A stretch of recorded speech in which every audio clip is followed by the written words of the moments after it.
उसके साथ साथ फिर भी ये लगता है कि ऑपरेशन सिंदूर 2.0 का जिक्र करना ऐसे वक्त में करना जब एक तरफ हलचल पीओके में हो रही हो, पाकिस्तान की आर्मी घुटने टेक रही होंगी, ऐसी वीडियो भी निकलकर सामने आ रही है, वहां पर उनको खदेड़ा जा रहा है, उनकी स्थिति ऐसी हो गई कि उनकी ड्रेसेस को की नुमाइश लगा दी गई, उनको बेचा गया, ऐसी भी कई वीडियो सामने आ रही हैं जो वाकई पाकिस्तान की इंटरनेशनल बेइज्जती करती हैं।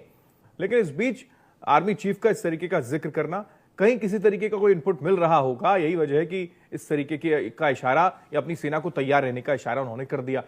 मैं लौट रहा हूं, विपिन शर्मा जी हमारे साथ हैं, वरिष्ठ पत्रकार हैं।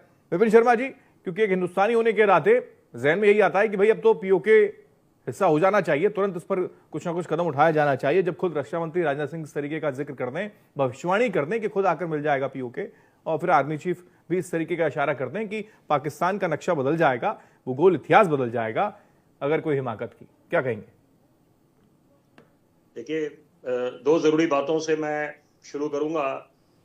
सर्वप्रथम कि एक नई सुबह का आगाज हमने करा था जब हमने इच्छा शक्ति दिखाते हुए मोदी सरकार ने 370 और 35 धारा को हटाया था जी। तो अगर इसकी आप तुलना करें पाकिस्तान के तत्कालीन प्रधानमंत्री, उनके वजीर आजम इमरान खान तो महज बोला करते थे कि हम नया पाकिस्तान बनाएंगे, अपनी कुर्सी नहीं बचा पाए। लेकिन हिंदुस्तान ने इच्छा शक्ति दिखाते हुए 140 करोड़ देशवासियों का जो संकल्प था, क्योंकि कश्मीर धरती का स्वर्ग कहलाता है और हिंदुस्तान का मुकुट है, तो यहाँ पर एक नई सुबह का आगाज हुआ था और हमने नए कश्मीर की नींव रखी थी। ये जो कदम उठाया था हिंदुस्तान ने, ऐतिहासिक कदम, उससे कई मुल्कों को ये संदेश मिला था, अंतरराष्ट्रीय पटल पे एक संदेश गया था कि ये नया हिंदुस्तान है, न्यू इंडिया। हाँ। तो यहाँ पर एक बात तो ये हो गई, साथ साथ आईना दिखाने का काम करा था पाकिस्तान के खुद के नेता बिलावल भुट्टो ने। उन्होंने अपने वजीर आजम को आईना दिखाते हुए कहा था, आप कश्मीर भूल जाएं, ये नया हिंदुस्तान से आप जूझ रहे हैं, आप मुजफ्फराबाद की चिंता करें। तो यही इसके बहुत कुछ मायने हैं, समझने वाले सब समझ जाएंगे और जो ना समझे वो पाकिस्तान की जनता है या उनके खुद के सेल्फ स्टाइल्ड फील्ड मार्शल हैं आसिम मुनीर, जो बड़े बड़े प्रस्ताव दे रहे हैं कि डोनाल्ड ट्रंप को नुमाइंदा बनाए, शांति का दूत बनाकर कि नोबेल पीस प्राइज से उनको सम्मानित करा जाए। तो ये देखिए, ये पैंतरे काम नहीं आने वाले, क्योंकि अंतरराष्ट्रीय पटल पे जो संदेश जा रहा है, क्योंकि हिंदुस्तान का लोहा माना जा रहा है। आप तुलना करें कि पाकिस्तान कटोरा लेके हर एक विश्व के कोने में जाता है और यही बात है, हिंदुस्तान चौथी बड़ी आर्थिक महाशक्ति बन के उभरा है और यहाँ पर हम लोग तवज्जो दे रहे हैं उत्पादन को, मैन्युफैक्चरिंग सेगमेंट को। हाँ। और यहाँ पर हम लोग पीओके की आवाम, वहां की जो आवाम है वो भी यही मांग कर रहे हैं कि जो बुनियादी सुविधाएं हैं उनको ही आप छीन ले रहे हैं, खुद के पास कुछ है नहीं, तो पीओके के हिस्से को भी आप छीन रहे हैं। हेमंत जी, पीओके की बात करें कि ये इस समय जो हाहाकार मचा हुआ है, क्योंकि ये उनका खुद का ये बीज उन्होंने खुद बोया है जो पाकिस्तान करती आई है इतने सालों से।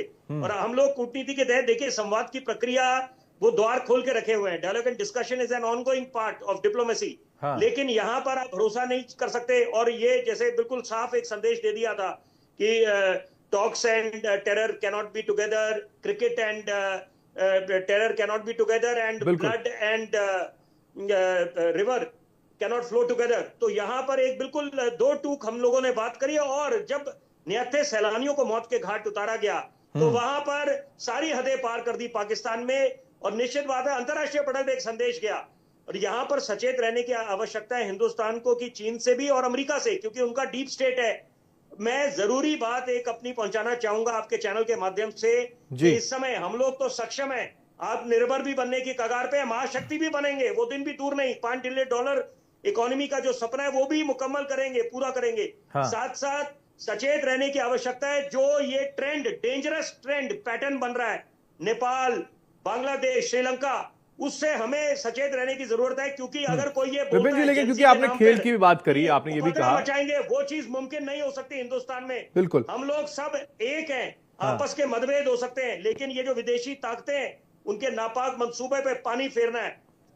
बिल्कुल, लेकिन आपने भी खेल की बात करी कि खेल और जंग जो है वो एक साथ संभव नहीं है, लेकिन वो सारी चीजें हुई भी और उसके बाद हमने वो वाकया भी देखा, वो कंट्रोवर्सी भी निकलकर सामने आई है। अभी तक एशिया कप को लेकर वो ट्रॉफी हमको मिल नहीं पाई है जिसके लिए हकदार हम हैं, उसको लेकर एक अलग एपिसोड चल गया है। उधर महिला क्रिकेट की जो हमारी टीम है वो भी खेल रही है और तब भी ऐसी स्थितियां हैं कि हैंडशेक वाला एक और एपिसोड देखने को मिल जाए। और इस बीच जो पाकिस्तान के पूर्व खिलाड़ी हैं और कमेंटेटर हैं वो इस तरीके का जिक्र करें और वो बताएं कि पाक ऑक्यूपाइड कश्मीर से ये पर्सन थे या फिर ये पर्सन थे। तो क्या ये संदेश वहां देने का प्रयास भी किया जा रहा है कि भाई राजनीति और खेल एक साथ? ये सवाल आपने मेरे से पूछा है? जी जी।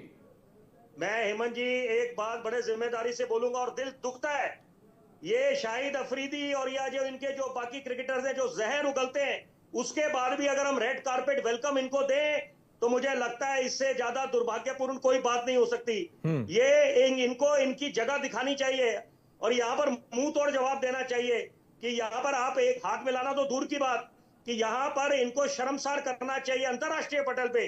हाँ। कि आप इनको समझ आ जाए कि वाकई में ये लोग बाज आने वाला मुल्क नहीं है। हम लोग बात करते रहे कल्चरल टाइज होनी चाहिए, क्रिकेटिंग टाइज होनी चाहिए। हाँ। ये चीज मुमकिन नहीं है क्योंकि जब तक ये बाज नहीं आएंगे, ये अपनी जो नापाक हरकतें करते जा रहे हैं इतने वर्षों से।